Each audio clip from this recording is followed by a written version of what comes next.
মেয়েদের কোন অভ্যাসটা একদমই ভালো লাগে না? কিচ্ছু না, মেয়েদের একটা জন্মসূত্রে পাওয়া অভ্যাস, এটা আমার মারও আছে, এটা আমার বোনেরও আছে, এটা আমার বান্ধবীদেরও আছে। জীবনে প্রেম করেছিলাম, আমার ওই প্রেমিকারও ছিল।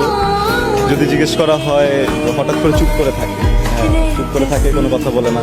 তখন গিয়ে যদি জিজ্ঞেস করি কি ব্যাপার, প্রবলেম, মানে এই কিছু না বলার পরে যদি কোনো পুরুষ মেনে নেয় যে আসলেই কিছু হয়নি, আর পুরুষটা যদি চুপ থাকে, ওর জীবন শেষ।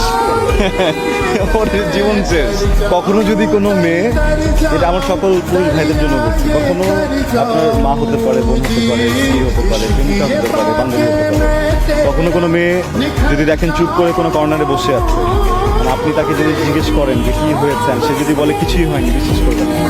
তাকে তারপরে খোয়াবেন, তাকে বলবেন যে সেটা আমি কিছু করছি, আমি একটু ভুল করছি, আমি সরি।